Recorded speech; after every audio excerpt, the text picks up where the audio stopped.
Hey everyone, it's Nope here with the second episode of our Community Spotlight. Thank you all for watching, super appreciate it. This episode, I'm really excited to introduce Bonehaus. As you all may know him through the Discord, but otherwise he goes by Kirk in real life. Kirk, thanks so much for joining me today. Yeah, of course. No, thanks for having me. Thanks for everybody having me. Awesome. So just to give everyone kind of a sense of what the Community Spotlight is all about. And thank you to Sully for this awesome title artwork and Next Coast as well for helping coordinate all of that. The Community Spotlight is our opportunity to really highlight some of the awesome members that we have in our community. For those of you that are in the Discord, the Grim Syndicate Discord, you know that the community is really filled with just incredible talent, incredible people. That's one of my most favorite things about the Grim Syndicate community is just how we've all come together and everyone has really just demonstrated this wide array of incredible talent. So Kirk is one of those folks and we're excited to chat with him today. So to kick things off, Kirk, I would love to get an opportunity to understand a little bit more about who you are and really how you got into design in general. Sure. Yeah, of course. So right now I'm a fully independent illustrator working mainly as like a commercial illustrator. I work with a lot of brands, tech brands, but it varies all over the place from, apparel to kids books and animation and a lot of stuff like that. But day to day, I'm drawing for a living. But it's not, so I went to school for computer science. Software engineering, programming, even like hardware engineering and stuff like that was sort of my first idea when I was 12 or whatever, like however old you are when you're supposed to make like your life decisions. Right. I always liked computers and stuff like that. So yeah, it was like right around when I started graduating with the computer science degree, I got into like, I had a software engineering class that was really around like making a website as the kind of final product. And, all the database management and all that stuff was like kind of piquing my interest a little bit, but it really was like when I started to be able to make like the HTML and the CSS and start making colors and like all that for the project, I was like, oh, I really like this part. And I always knew that like I'd had a sort of taste for aesthetic from coming from like skateboarding and video games and that stuff. I always liked the way things looked, but I never really understood that it could be a job. So yeah, through the computer science degree, toward the end, I started realizing like, damn, I really like graphic design. Literally, it's just as I graduated, and I was like, oh shoot, like now I have to like completely pivot and do this entirely different thing. And at that point, I don't even think I really still fully understood like that it was illustration where I would end up or animation. It just keeps sort of like changing and changing. But that was I graduated in 2011, so that's 10 years ago. That's probably when I really started getting into it. And yeah, and previous to that, it was like learning Photoshop for like internet forums and like to make signatures and make avatars in 2005 and stuff like that on like all these BB forums and that kind of stuff. So I always like had a little bit of a know-how how to make things. But it was after I already got the degree that I really started kicking into high gear. That's awesome. Yeah, and I can ramp all the way up to today of how it all went down, but that's the gist of it for now. That's crazy.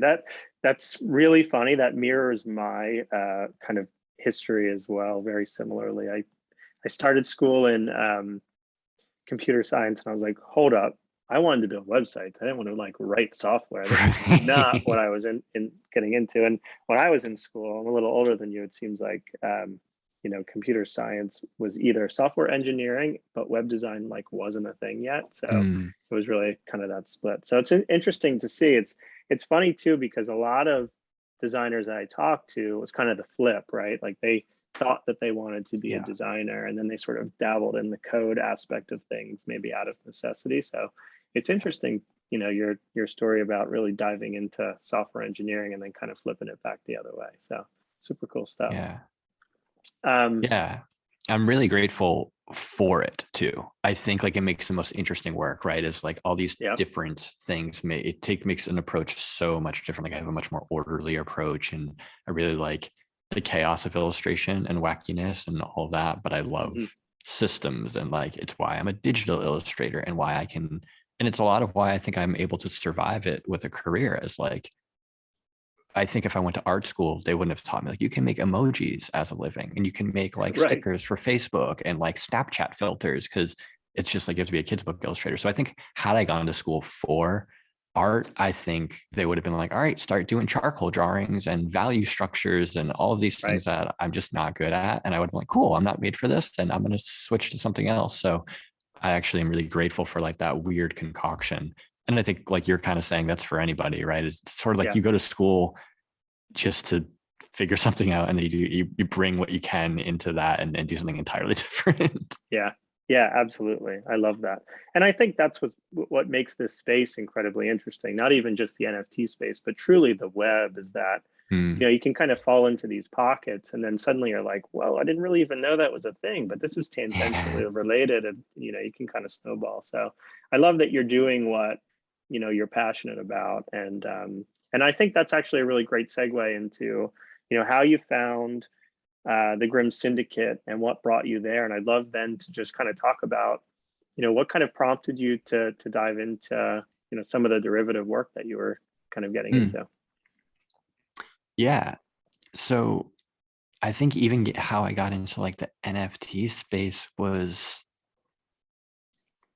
I had a strong distaste at first for this space, because I was only seeing what was on the surface and at the top. Yeah. This was, you know, I was earlier than some, but later than many.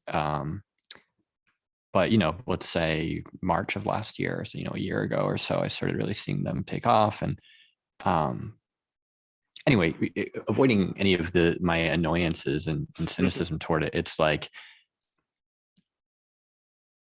I was really into, like, I was into crypto like way long ago, like a frustrating long time ago, where I had like Bitcoin like way early, and I was the only idiot actually using Bitcoin and being like, you know, like I was buying pizza with it, or like buying, like paying Right. for servers with Bitcoin and stuff. And everyone's like, well, where's your, I'm like, I don't know, I used it, I'm the only one that was using it. So I've always been into like what I loved about that was I was also really into like torrent communities and private trackers and all of that stuff, and downloading things, and music communities, all that stuff, which is really fun. And it felt very much like the Wild West on the internet. And that is what I love, because I always sort of gravitated toward like a more you know, underground culture, whether it be music or skateboarding, comics, all that kind of stuff. So I was always really drawn toward these communities, and the BitTorrent community was extremely lovable, like, and loving. And it was so cool. And it felt like I was a part of something bigger than me for the first time ever. And this is through the internet. And I think everybody has this story, right? Of, you know, whether it be through a Tumblr blog or through a Blurty journal or something, everybody felt like they belonged to something. Yep. And then I started doing artwork on the internet, and I started having a career on the internet, and I had to start producing content and stuff like that. And I literally completely forgot about the enjoyment part of the internet for 6, 7, 8, 9 years. And it wasn't all misery, but it was just, I remember telling friends like, you know, I don't even like browse the internet anymore. Like I wasn't working on the internet, but I was on the internet all the time. And now I'm on the internet all the time, and I'm never enjoying it. And so a friend of mine who is in the space basically reached out and was like, hey man, I know that you're really into all this stuff, and I know that you're not into NFT right now. I want to kind of talk to you a little bit about it and see if I can get you stoked on it. And he sort of like put it to me in that way of like, dude, this is the Wild West again. Like, this is very unknown. It's very underground. It's very interesting. It's all about like love and the love of art and collecting art and all this stuff. And it got me really fired up to basically get re-addicted to the internet, if you will, you know, and like fall back in love with the internet that I knew in 2000, you know, from 2003 to, and then, you know, all these little beads of times in our lives where we loved it. So that was really exciting for me, because then I go full in, you know, once I'm hooked on something, I'm full in. So I unmuted all of the NFT words in my Twitter feed, you know, because I literally was just like so like over it, and was like, I don't want to hear about all this nonsense. I unmuted that, and I started looking a little bit more. And it probably wasn't a week either before or after, very close to that timeline, that I saw Grim Syndicate. I saw Justin post on Dribble. Nice. And I'd followed Justin's work since, you know, 2000 10 or whatever. And I would consider ourselves, internet friends a little bit. And literally just saw the post and I was like, cool, he's doing an NFT project. This will be my first one that I really follow deep. And I didn't know anything about it, but I just joined the Discord. And I think I was, I might've been member 50 or something, really Nice. early on. Yeah. And I was just sort of hanging out and trying to observe and honestly just learn from Justin the same way I've learned from him for years, just watching his work and learning from him. And I realized he was doing something differently. And like, he immediately said, hey to me and was like, telling everybody like, hey, Kirk is working on NFTs too. So, and got, a couple of people collect my work as a result of it. And I was like, damn, this is just different and interesting. And really just highlighted, my own ignorance. I didn't know anything about the space. I was just I always equated to like, looking at music and seeing Katy Perry or Justin Bieber and be like, I don't like music. It's like, no, it's not that you don't like music. There's a whole other world to this. You just aren't really into what's at the top. And so this really helped me understand it. And that was the first project that I really got into. And quite frankly, definitely the project I'm into the most. And I'm not into a ton of them overall, because I think what Grim is doing is something really special and really unique. And a lot of that's inspired what I'm trying to do with the work that I do now. So that's kind of the story of where I got into it all. I love that. Yeah. And I think, that resonates with me. And I think that resonates with a lot of other folks, because I hear that consistently. A lot of people dabbled into Grim Syndicate because of a following of Justin or Raji's, and it kind of pulled them in. And it was the art that sort of brought them there, but the community that really kind of struck them as the thing that like, wow, this. And as you mentioned, it really, brought me back to my roots too, those days of being on, BB forums and kind of creating artwork. And just like, everyone is really excited about not only the art, but particularly folks just kind of felt compelled to contribute to make it a better place, whether it was helping one another out or being ultra positive or even creating derivative artwork. I think that's a thing that when I was, in my younger days of the internet, like I just liked to make art that people were reacting to. They were like, oh, this is cool. Or, hey, you made me a profile picture before NFTs were even a thing, I was like, yeah, I just thought it was cool. I do it because it's fun. So I love to hear, the community aspect of things really resonates with me. And I love that it resonates with a lot of folks. So that's great to hear. So if we could segue into, maybe some of the derivative stuff that you've done, I feel like that's a perfect example of kind of like you contributing back to the community at some of the earliest, at the earliest times we saw sort of some of that work that you've worked on. So why don't you walk us through a little bit of that and maybe, dive into your process at all or whatever kind of compels you to chat about it. Cool. Yeah. Like you said, it's been a learning thing because again, early internet, free, give, community.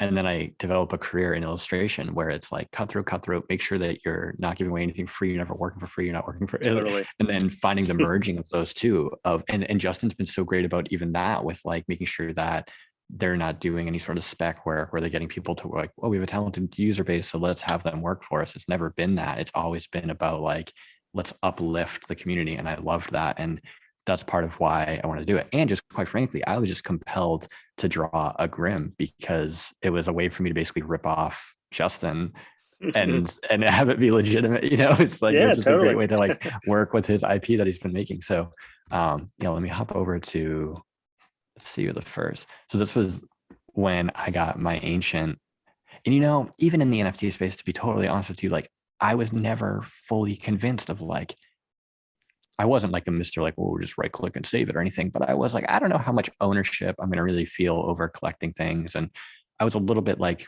I wasn't 100% into it. And then I collected this stupid ancient and I'm like, yo, this is mine. I love this ancient. Like I loved having it in my wallet. Like I was fully geeked out about it. I was like, sending it to my partner and being like, check it out. And she's like, yeah, cool, babe. Like, I'm happy for you. Like, I'm just like so geeked out on this thing. And I like, wanted to collect them. And that was like a light up point for me where I'm like, oh shit, if I can get into them, not that I was completely, objecting them, but I was in it and I'm like, oh, then there's people, now I'm understanding it now that I can empathize with the fun and the excitement around it. I can create for that. Cause previously it just felt like I was creating just to grab cash or whatever. And I never wanted to do that. And it felt yucky. So anyway, this is, I later added the horns because I completely forgot about them. But yeah, so this is the sort of derivative that I did of my Grim. And it's been really fun I always love trying to go as far away from the subject matter as possible. Like, how different can I make this look, but still have to be highly recognizable? And I think that's a lot of what we do in like the digital space anyway, right? It's like, it's small scale. Usually we're seeing things on a phone, those kinds of things. So I'm seeing like, obviously color is huge and like there's certain features, but I'm like, how can I don't want to just trace what, Grim Syndicate's doing. So that's where I kind of came up with that. And I think I even have, so this was, sort of where I started, where I was like, oh, maybe I'll do like a full on Skullboy version of it. And then, I obviously had this up here and I'm like, I'm pulling some proportions there. But really trying to add my own spin to it. And I always love like weird bony hands and just lots of overlapping shapes is what I really love. And like shadows being casted onto it. So I'm always looking for opportunities of that, of like this twisted horn is like, oh, that's going to be really fun. And, the way you get this layer of like, the bit behind them and moving forward and kind of that Z space. So loosely sketching. And I think I always love sharing with my work too, that like, I never know what I'm doing. I don't, this isn't like, I hate to come off as like overly humble, but I truly mean like, I don't feel like I'm very good at drawing. I do know that I'm good at making images. Like it's not to say that I love what I do and I think it comes out cool, but it's never like, oh, let me just draw this out. This is probably a good sketch for me, and then but I probably started here and, it's messy and clunky and I'm drawing hands in different areas. And I might bring them in and all of those benefits, of course, to digital illustration. But so I went from there to, and then I kind of bring, so for anyone curious, this is just, Adobe Photoshop, which could be Procreate on an iPad or anything like that. It's just a way for me to sketch out the ideas. It may as well be paper and pencil. And then I'm working in Adobe Illustrator, which is a vector based program, which means you can zoom in, it uses all math to calculate the rendering. So you can really get in there. And this is where I think I flourish because I get to manipulate and twist and pull and stuff because my sketches are never quite there right out of the gate. And then I get to make the head bigger or smaller or rotate the mouth and do a lot of different iterations. So from there, I kind of traced it out with just a black and white to kind of get a sense of it all and started bringing in some color. And again, I got the great benefit of, the color palette's already done, the character's already done. How weird can I get with it? Yeah. Love that. So that's, some of the iterations that I went through. And, just like I'm pulling hands that I liked from other projects that I've had of like, I like these kind of squeaky, silly hands. And so I'm like, how can that kind of come into here? And then I might, work off it based off that. And then I'll usually go back into Photoshop at the end and kind of brush up some texturing and stuff like that, which I don't know if I have that pulled up, but it basically goes through sort of, I kind of paint over it. With a little bit of texture and needless to say, here's some of the other ones that I did too. That have been really, really fun. It's been like super exciting to see how far I can push it, but still make it like a very instantly recognizable that it belongs to this community. And then the community really loved it too, which is like you were saying before, the most fun part that I was missing of people being like, well, this is cool. Can you make one for me? And instead of being like, okay, well, let's sort out a contract and we'll do terms of service and right. licensing and all that stuff. It's like, yeah, hell yeah, let's do it. Like, let's make one for like, this will be fun and we can do this. And the community supports it. And it's been really great. I'm super, super thankful for it because it's been tough for me to find time to make art that I really love to do because I literally do it, 10 hours a day, every day. And I enjoy that, but it's not, and it's hard to go home and be like, all right, I guess I'll work on my own personal project. So these are great sort of outlets for me to work on something that I'm passionate about and care about, but without having a client say like, can you make this bigger or smaller and those kinds of things. So super grateful for it. Yeah, I love that. And I think that resonates with a lot of folks. It's just, it's hard to sort of set aside the time in every industry really to kind of focus on the projects that you want to do on your own, particularly when they align with what you do on the day-to-day. Right. But I think for these, I mean, what I really love about them is that your style with regards to at least these pieces is so consistent throughout. I mean, the colors that you brought together, I mean, yes, they seem derivative off the originals, but they're really your own. I mean, they have this wonderful, almost pastel feel. I love the cutout feel. I mean, they feel like, you know, a combination of maybe this comic book-esque sort of direction, really kind of in combination with maybe almost this like fun cutout sort of storybook feel. I mean, it's really a direction all their own, but the fact that they are so relatable back to the Grim Syndicate, I mean, you couldn't mistake what they are, which is the thing that I love most about them. So, and I also love just the reception of your work within the community. I mean, it's your own take, and but it's a Grim Syndicate sort of direction, and that to me is kind of like what I love most about this community. And you know, even if we think about Scott's derivatives and Sully made some things, I mean, it's so fun to see folks take things their own direction. And yours, I mean, they're just so consistently great. They have such a consistent feel amongst the set. But it was really fun to see all this work come together. And I love that you kind of gave us a little bit of a behind the scenes as well. Thank you. Yeah, for sure. Yeah, really great stuff. So I feel like maybe that's a good way for us to kind of segue into some of the other work that you've been doing lately. So do you want to touch on some of the things that, you know, you're excited about, you've been getting into kind of outside of the Grim Syndicate? Yeah. So, you know, day to day, and I want to put this out there for the community too, anybody watching, of like day to day, I'm working on, you know, with brands big and small and all that sort of stuff. And I think this website, my portfolio, can be a good resource for anybody trying to like get into those space a little bit, anybody that's a little bit more green in the space. Like oftentimes people will reach out to me and ask, like, how do I get into, you know, illustration or artwork as a career? And my answer is always like, I do it in 2010 because it seemed easier back. I don't know how to do it today, but if there's any help I can give to people, you know, feel free to always reach out, because that's kind of how I, you know, again, taking that like open source aspect of the internet that we loved, that's how I learned to do what I'm doing, of like looking at people's blogs and seeing these sketches and stuff like that. So I highlight my site not as, you know, hopefully not as any sort of selfish reason, but everything in here sort of has like lots of sketches and, you know, process and stuff like that of how I kind of build all this stuff. And so that's what I do day to day, is work on all this stuff. And I've really had a lot of fun with it. I really love, I've recently sort of graduated myself away from building, you know, okay, what do you want? You want a t-shirt? Tell me what you want me to draw you. And turned, you know, a corner in a lot of ways the last couple of years, really to becoming like an art director and helping brands understand what they need and why they need it. And developing sort of a visual language for them through through illustration. Yeah. So that's been really fun. So I want to talk about, you know, the NFT project that I'm working on, but it would be, you know, I'd be remiss to not mention, like, I do love what I'm doing day to day, and it's been really fun.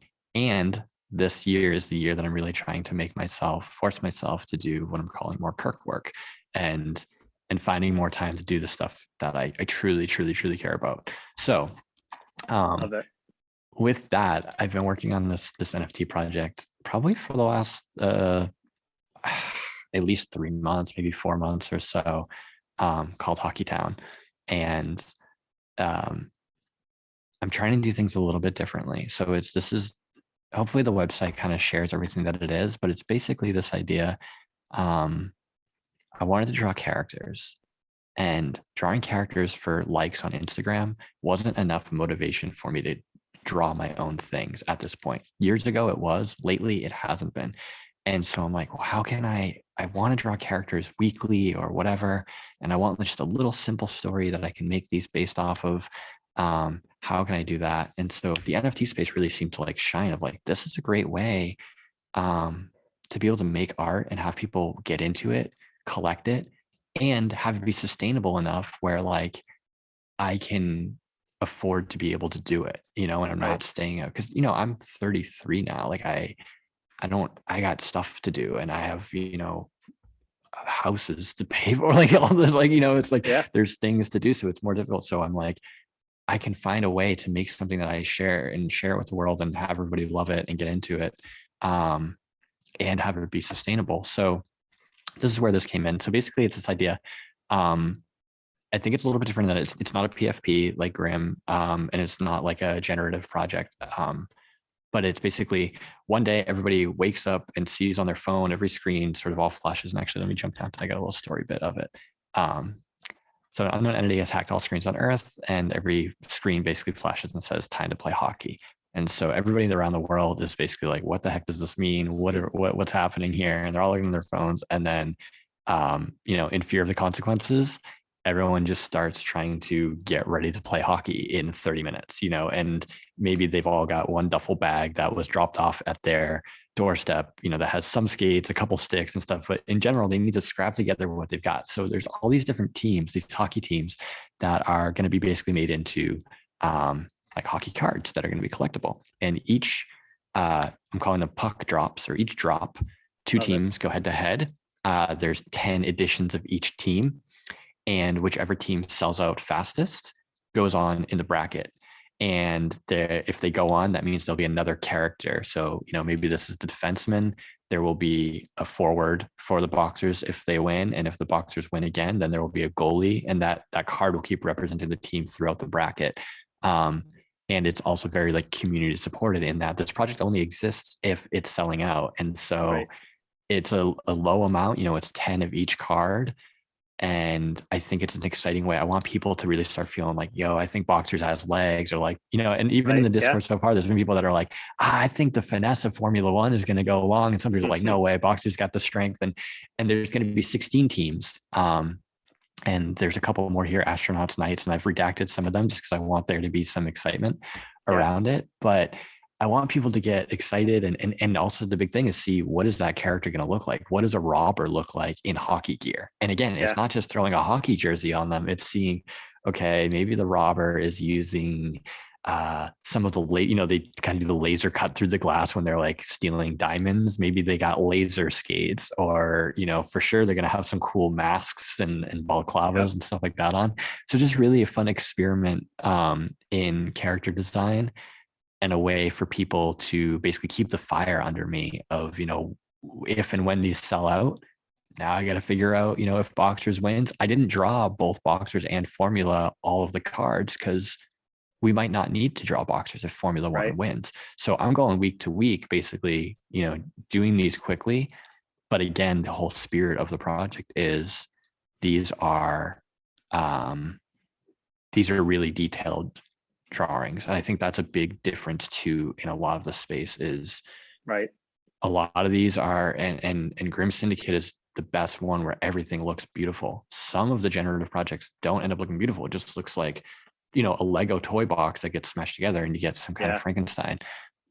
My goal for these is, all of these are taking 10, 20 hours a piece or whatever. And I love doing that. That's the way I like working. So I'm really excited to sort of, I'm calling it like, storytelling through details, like every little tiny, tear in the fabric, and everything has a reason of why I made it. And I advise everybody that, to go through the website if they're interested in it all, but I wanted to bring physical cards into it too. So if you're a holder of the piece, you're going to get a card in the end and all that kind of stuff. But let me pause there and make sure that's even coming through clearly. I don't want to go too crazy on it, but yeah, and it's happening soon. So I'm like really excited about it. Definitely coming through clearly. And I'll tell you what, there's a few things that really stand out to me. I mean, one, the artwork is next level. I mean, it really sort of resonates with kind of the core ethos of like that Bonehaus Kirk aesthetic, which I love.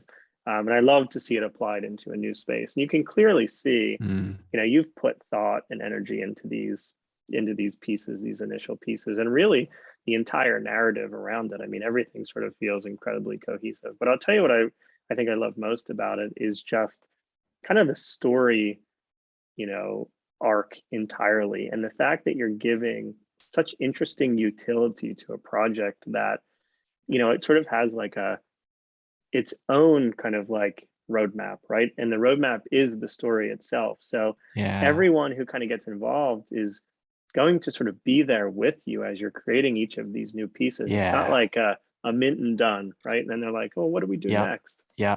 It's really an opportunity to dive in, get involved, get, kind of intimately committed to this story and this community.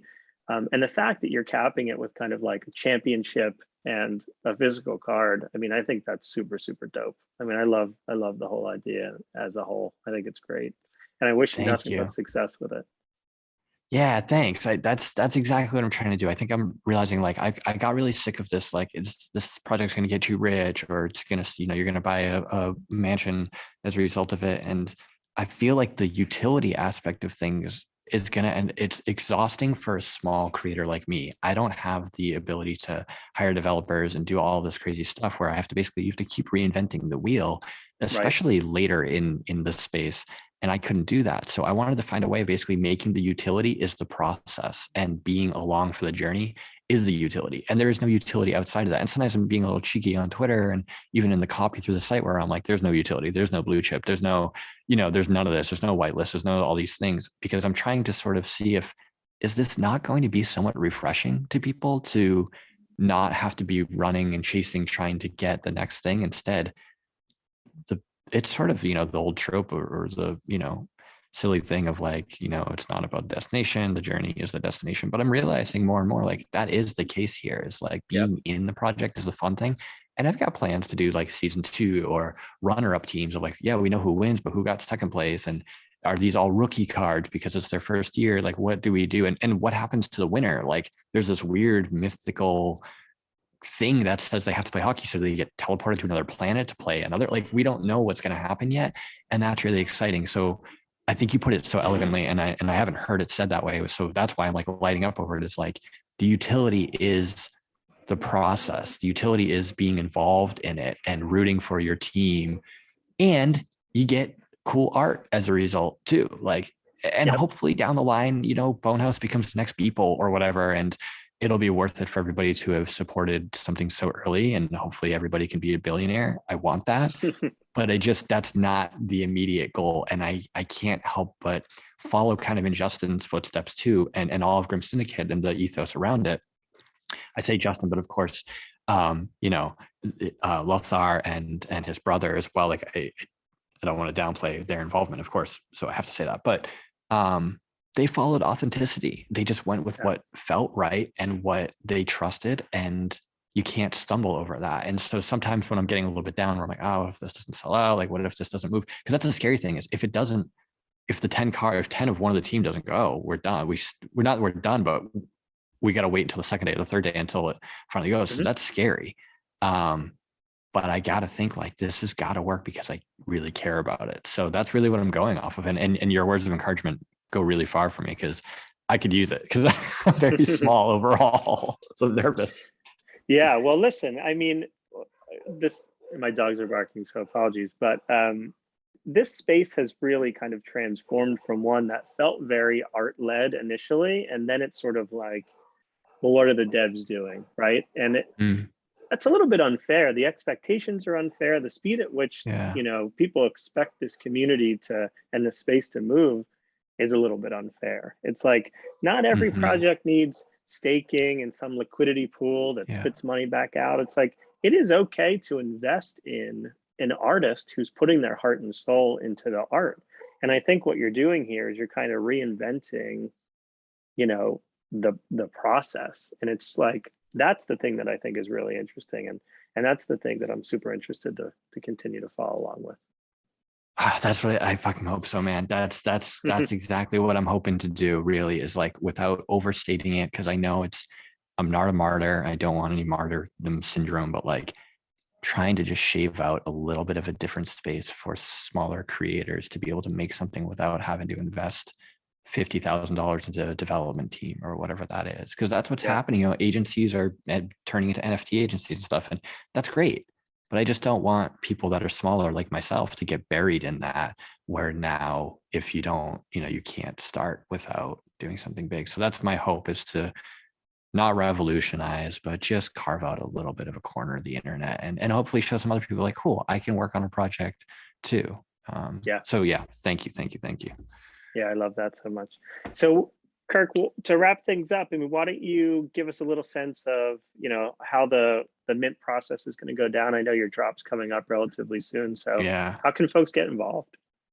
Yeah, I think the big thing right now is I've decided to try to build the line out at the door before I even am selling the tickets, so to speak. So what's really important to me is I would love if you're pretty genuinely, it doesn't mean like, you have to buy it if you're in the Discord or anything, but I'm not running a contest to get more people in Discord or anything like that. But my hope is that if I can get people in the Discord that actually are considering being a part of this project, whether it be in round 1 or round 2 or 3, that's my real goal, is basically Twitter and Discord and getting that going. I'm also trying not to oversell what the Discord is going to be. Like, this isn't going to be your new space where you discuss hockey related things.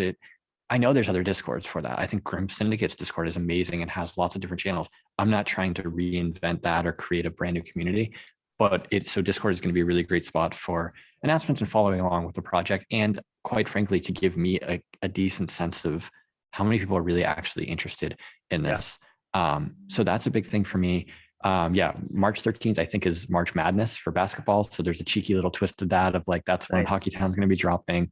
Full transparency, don't really know where it's going to mint yet. I would love to do it in something that's not proof of work, but again, I think there's a sort of privilege to that where this is a lo-fi project, and there's a good chance it's going to end up on OpenSea, which I think is completely fine and cool, and probably the most accessible for a lot of people.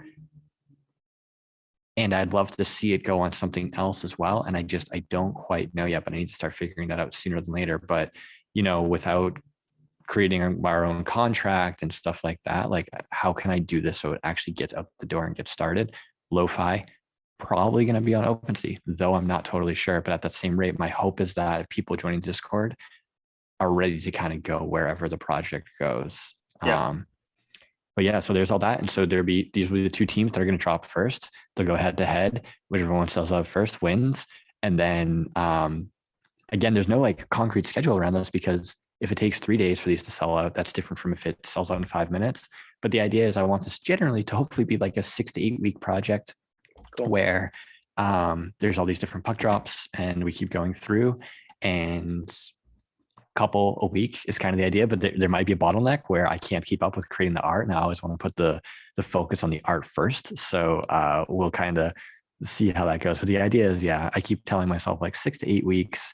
First one starting March 13th, which I think is Sunday, if I'm not mistaken. Awesome. So I think gas fees will be low that day or something, right? So so come on down.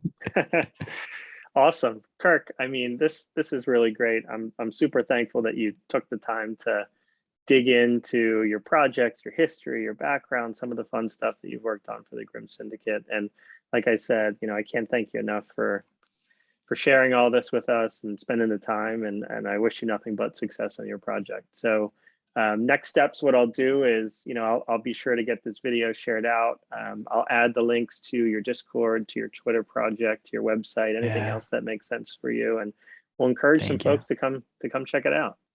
Yeah, HockeyTown, please. Thank you, Nope. Thank you, everybody that's watched, and thanks to the whole Grim community. It's been really great for me. So I really appreciate it. Love it. Awesome. Thanks again, Kirk. And thanks everyone for watching, and we'll catch you on episode 3.